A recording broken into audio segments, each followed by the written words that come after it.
Hello, everyone. This is Holly Chantel, and welcome to the or as we like to call it, the LOBoratory for short. And if you've never joined us before, we meet every Wednesday, 12 o'clock Eastern, and we talk about different experiments in your brand. And experiments basically translates to strategies, methods, tricks, things that you can do to create a brand that is unique, expresses your personality, and allows you to share your message with the world. And today is no exception. And if you're joining us for the first time, about how it works, and then we will jump right into today's topic. So basically, we're going to talk for maybe 15, 20 minutes about the topic, and then at the end, there will be time for questions, discussion, your thoughts on the topic, which I'm always psyched to hear. So you can tell us what's working for you, what's not working for you, things that you would like to add to what I have to say, or questions that you have about what I've talked about. So on the right-hand side of your screen, there is a chat box where you can be typing those in as we go. And there is a slight delay between me talking and you actually seeing me on the screen. So if you're typing your questions and comments in early on, that helps because at the end then we don't have a little 30-second lag there. So let's go ahead and get started. I'm going to go ahead and move over to the presentation. And let's make this full screen ahead. All right, so today's topic is the #1 ingredient that most brands are missing. And then we're going to talk about how to add it to yours so that your brand is delicious. Because that's what we're going for today, is delicious brands, right? So just like a gourmet meal, your brand has many different ingredients, and it takes time to cook and to bring everything together. And you put at the end that it's going to taste good and that it's going to attract people to your table. So we start with the dash of target market. You decide who you're going to serve, what you're going to offer them, a dollop of message. You craft your compelling message of why you do what you do, why you do it the way you do, and why people should be hiring you. You bring all that into your tagline and your logo and all of those technical branding pieces, and you present it all on your website. And it all comes together, and this can take a lot of time to gather and a lot of effort. But there's one ingredient that many people miss because we're so focused on getting all of these little technical pieces in and all of these little business pieces that you learn about in marketing. So your target market, your offering, your tagline, all of those things that I just talked about, those are all kind of the proverbial checklist that you need to have in order to have a business and a brand. But there's one ingredient that makes your audience go, what is that? Kind of like when you add a little nutmeg into mac and cheese, and it just gives it that little extra, that's nice. So what is that ingredient for your brand? How do you make your audience stop and take notice and notice that there is a little something extra here that they're not going to find elsewhere? The answer is your personality. And you've heard me talk about personality before, and your personality is going to bring an A-OK brand to an amazing brand because it's going to add that little extra something something. So while you can have all the right pieces in place in your business, your message, your target market, your offerings, all of those technical pieces, it needs to your brand needs to resonate personally with your audience.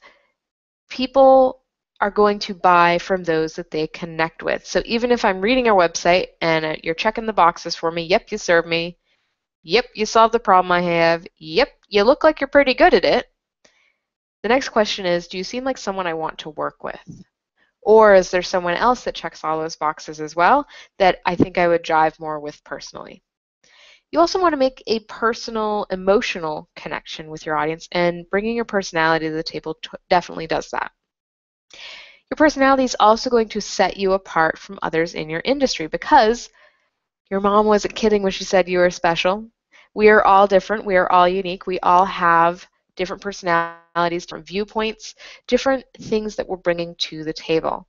And the more of those kind of outside pieces that you can bring into your brand, the more it's going to resonate with your audience, and the more I'm going to trust you, and the more you're going to be different from everyone else. So why isn't this typical? You would think that bringing your personality into your business is pretty natural, considering most of us are solopreneurs, coaches especially. We are a representation of our business. We are our business. It's all around this one person. So why isn't it typical that personality is infused into the brand? And these are a few answers for you, and you guys might add more. Feel free to type those into the chat. Some reasons why bringing your personality into your business might feel uncomfortable, or reasons why you might not be doing it. So self-expression can also sometimes feel like self-exposure. It can feel very, you can feel very naked when you are putting yourself and your heart out there, because you run the risk of being rejected. You run the risk of people not liking you, and we have a very deep need to be liked. Who doesn't want to be liked, right? You might fear not being taken seriously. If I'm too playful or too unprofessional, then people aren't going to take me seriously. They're not going to listen to what I have to say, and they're not going to want to hire me. You might fear turning off or offending potential customers. And obviously, we're in business to attract customers. We don't want to be turning people away. So if you feel like putting your personality into your business is going to turn people off, then that's definitely a reason why you wouldn't be doing it. And then the last reason is just plain old unawareness, like not realizing that you're not putting your personality into your business because you are so focused on getting the content out there and so focused on marketing and finding clients and writing your programs and writing your blog posts that you're forgetting that you need to be putting yourself and your voice and your expressing yourself in those marketing pieces that you're putting out there, that there's a lot more than just the tasks, get crossing things off of your to-do list. You have to really infuse your heart and soul into everything. And I just want to take a moment to kind of answer each of these fears, because these are all legit limiting thoughts. They are all things that will hold you back from putting your personality into your business. And you obviously want to take these seriously. However, there are ways to overcome them. So self-expression can also feel like self-exposure. This really comes from fearing the fear of rejection and kind of putting your heart and soul into it. And the answer is yes, there are going to be people that are turned off by your personality or are turned away by your personality. And you have to ask yourself, are those the people that you would want to be working with? So I get emails from people that are, saying when I make a mistake on a webinar, or I have a technical glitch or something like that. I actually had someone email me once. I think we had some kind of technical mishap, and they basically said, you're putting yourself out there as an expert in technology, and yet you can't run a webinar. I'm done with you. In so many words, they basically said they didn't want to. They were unsubscribing from my list, and they just felt like I was really inauthentic. And it hurt at first.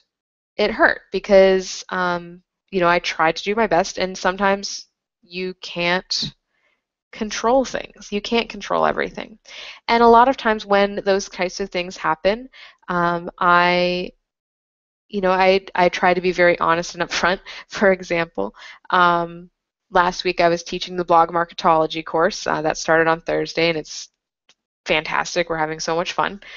And a deer walked out in front of my window, like literally standing right there staring at me. And I froze. I stopped. I was looking at this deer, and I lost my train of thought, and there was a good 30-second pause there where I'm trying to find my camera, and then I realized, oh gosh, this is awkward. And you start having all those fears like, oh, what are people thinking? They probably think I forgot where I was, or that kind of thing. And so what I said was, hey, sorry guys, I'm distracted. There's a deer in front of my window. And that was a very real moment. It was a very, there's a piece, self-expression of my personality, kind of calling myself out on being distracted, being honest with what's going on. And those are the kinds of things that are endearing. If I had just tried to cover it up and just moved on like nothing had happened, didn't acknowledge it, tried to keep my professionalism and making sure that I was delivering on what I needed to deliver, then we would have lost that little piece of personality. And the people that were listening to that call, the people I heard from thought it was pretty hilarious. I got a couple emails, and then I had a coaching call yesterday, and they said that, that was really funny. I can totally relate. And when you hear someone say that, I can totally relate to what you're saying, I totally relate to that story, that's when you've made a connection with someone. When someone can relate to you, it means, reciprocally, that they also feel like you relate to them. And if you can relate to your potential customers, they're going to be more likely to hire you because they feel deeply understood. So putting your personality out there and exposing yourself is going to lead to a lot more connection than rejection. And the piece about being taken seriously, if you are putting quality content out there, you're still going to be taken seriously, even if you have a mess up or even if you take a playful side of things. You are still putting out content that is of value to people. That's another thing that someone had said when that deer incident. She said, even though she's like, even though you said you were distracted, I didn't care because I still know you have it together. The content you're delivering was great. You obviously know what you're doing. So, a little screw up here and there, who cares? Who cares? And that's something that you have to understand and believe as a business owner, is that as long as you are delivering on your end of the promise, it's okay to be yourself. We're all human. And when you can kind of express those quirks and bring them to your business is going to be more fun, and it's going to relate to fun people that you're going to deeply enjoy working with.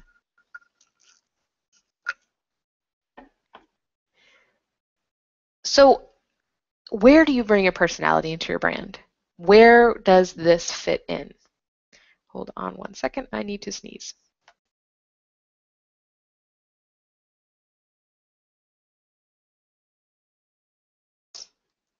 All right, sorry about that. See, that's another one of those things. If you're doing a webinar, sometimes you gotta sneeze. You can't stop. So anyway, bringing back to the topic at hand. So where does your personality belong in your brand? And the answer is everywhere. Your personality belongs everywhere in your brand. It can be infused into the theme of your brand. So the land of brand is a theme.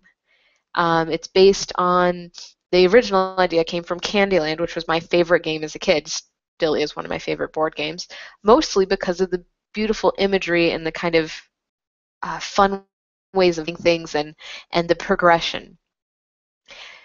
So the theme can be an expression of your personality.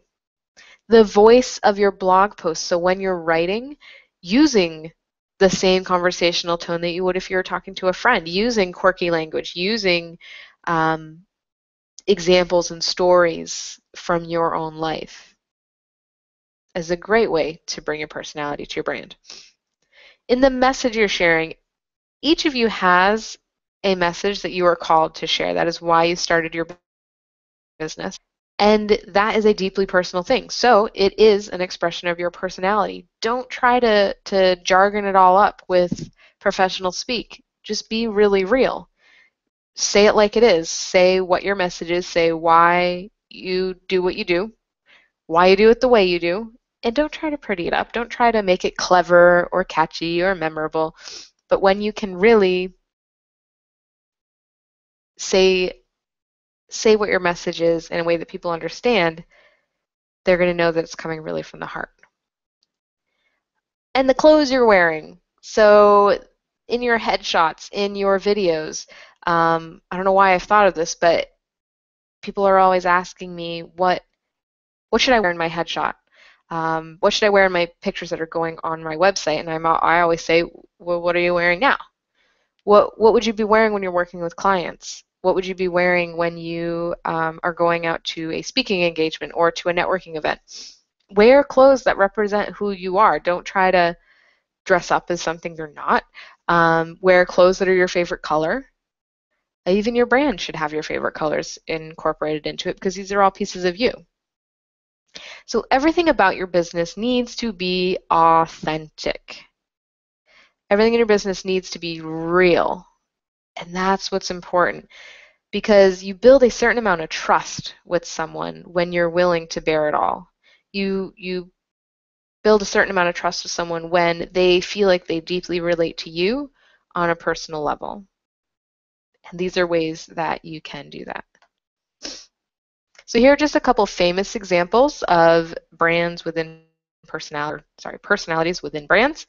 So if we look at Progressive, Miss Flo is a very popular character and is a really good representation of the personality of the brand. They are creating this kind of feeling of kind of geekiness, you know, someone that's there for you, a little quirky, and people that can relate to that or get a good laugh out of that are going to be more likely to want to check out Progressive. Those that are turned off by that are not going to check out Progressive. They're going to check out another company because Flow is just so annoying to them. And that's okay because Progressive is trying to relate to certain people and attract those people to them. Apple, everything Apple does is creating this perception around the company, this air of mystery, this interconnection of all of their products, the intuitiveness of how they design software and how they design their products so that they can just be used naturally. All of those choices that they're making in how they develop their products, how they release their products. They just had a big launch yesterday. It's so fun to watch these launches.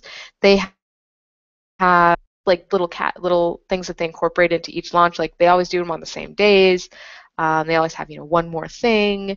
They just have these things that you begin to associate with the brand, and even their presentation style in how the products are presented with the big stage and everything's kind of black but lit. The images are really bright on the screen, sometimes with a black background, or it's all about simplicity, from the way the presenter is talking to what you're seeing on the slide to what it is that they're presenting and how they're presenting the product. Everything is simple.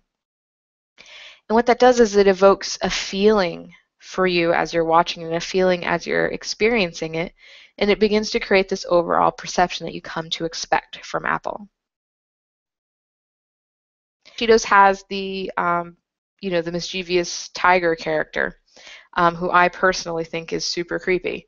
But they've started this campaign where they have, the Cheetos being flown across the room into the person's mouth, and just it's all about mischief. It's kind of like Rebel and kind of wreaking havoc in your home, which I'm not really sure is a message that I personally resonate with. Like I said, I think that the tiger is super creepy, but some people think it's hilarious.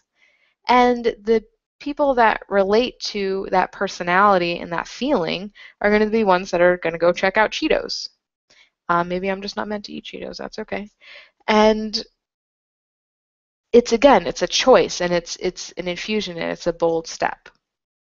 E-Trade with the talking baby. That was another one. Some people think that's hilarious.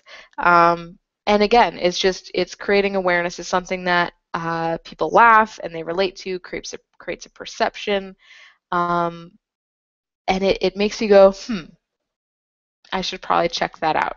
Or, what is it about this that's really intriguing? So you want your brand to make people go, So think about how you might do that. How are you going to create a perception? How are you going to put your personality and bring it into your brand? and what kind of feelings might that evoke in your audience, and how might they relate better to you. I want to give you a couple non-famous examples because it's easy to look at these big brands with these big budgets and how they're doing it. But then we also have, us regular folk, the solopreneurs, these small online businesses, and how they're doing it. So Red Elephant is a event management company. Fantastic, fantastic people. I haven't worked with them yet. We've talked, but if you check them out, their brand is really cool. It's very simple. It's very themed. So I love brands with themes. We'll talk a little bit about that with the other examples. And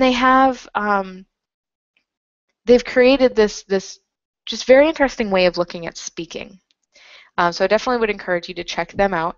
And from when you start talking to them, they are so nice, they are so giving, and never pushy. And just the feeling that you get from talking to them, and the feeling you get when you're reading their blog posts and their newsletters and seeing them speak, it's all about support and comfort. And the theme of their brand is really, they call their community the herd. And in their newsletter, they have a section called Tips from the Tusk. And it's fun. It makes it fun. It incorporates the imagery. It makes you remember that it's an elephant. So that in that way, it does make their brand, logo and that kind of thing more memorable. But it's a fun way to. It's a fun brand. So I would definitely check it out. Geeks Get Fit is actually not a company yet.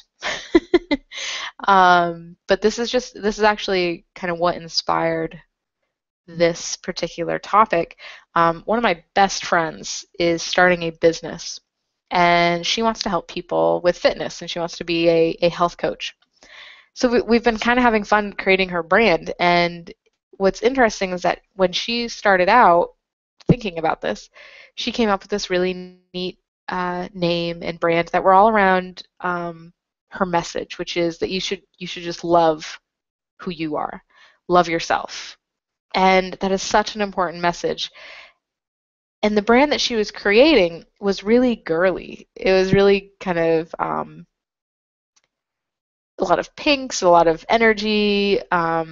It was just really, it was not her. She's not a girly girl. And what she is she's a gamer. She's a creative writer. She blogs for the newspaper. She almost had a 3-part book series published in a fiction series. So she's kind of a geek in the best way possible. So what we did was we created this brand called Geeks Get Fit, and it's going to incorporate all of her passions, the gaming, the writing, and the fitness. And the underlying message is still going to be that you should love yourself as you are, and that you can do whatever you want to do.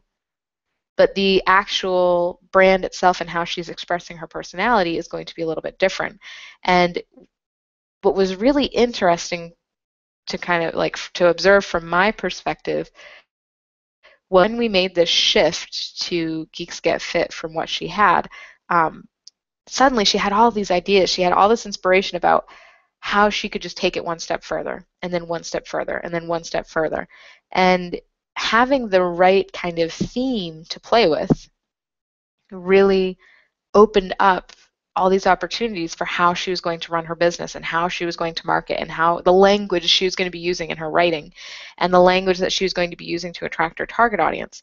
So if you can think about what